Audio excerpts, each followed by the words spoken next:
কি বলছে একটু হুজুর কেবলার কাছে দোয়া করে দিন না, যাও না আমার হুজুর কাছে বলো যে আমার জন্য একটা সন্তান হয়। আরে সন্তান দেওয়ার ওয়ালা তো মালিক আল্লাহ, আল্লাহ দেবে, তুমি আল্লাহর কাছে যাও, আল্লাহ সন্তান দিবে।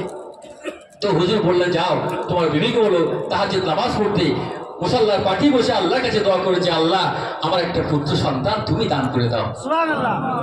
তো সেই তার আমার সেই ওয়াইজিনের বিবি সে স্বপ্ন দেখছে, সেই রাত্রে স্বপ্ন দেখছে, বলছে যে যা বর্তমান যিনি গদিতে আছেন তার কাছে যাও, তিনি যদি বলেন যে হ্যাঁ আল্লাহ পাকের রহমতে তোমার একটা পুত্র সন্তান হবে, আল্লাহ তোমার পুত্র সন্তান দিয়ে দেবে। সুবহানাল্লাহ। এবার সেই কথা বিবি কথা শুনে হুজুর পাককে এসে বললেন, বলছে বাবা সন্তান দেওয়ার মালিক তো আল্লাহ, তিনি কামেল ওই আল্লাহ দোয়া করেছে, আল্লাহ সেই দোয়াটা কবুল করে নিয়ে আল্লাহ দেনে বলা, আল্লাহ ইচ্ছা করলে দিতে পারে তার পুত্র সন্তান কন্যা সন্তান, তার যা ইচ্ছা করলে কিছুই সন্তান দান করে না। সুতরাং দেনেওয়ালার মালিককে ধরে বলে আল্লাহ।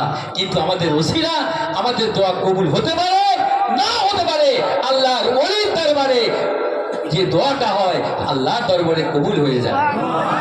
তো খবর নেওয়া হলো সেই পীর ভাই আমার ওয়াজিন ভাই তার একটা পুত্র সন্তান হয়েছে। জোরে বলুন ওলি আল্লাহর এই যে কি কি ওলি আল্লাহ আছে, একই সব পীর শুধু আল্লাহ রহমতুল্লাহ যে রৌশন যে আলো যে নূর সুবি মুআজ্জল রহমতুল্লাহ একই নূর সুবি আবিশি রহমতুল্লাহ একই নূর সুবি পশিদার সাবর সিং রহমতুল্লাহ একই নূর সুবি সাবর সিং রহমতুল্লাহ যে নূর যে আলো বর্তমান বদলিশি মাসে সাহেব দামাত বারাকাতুহু আলিয়া সবই একই নূর।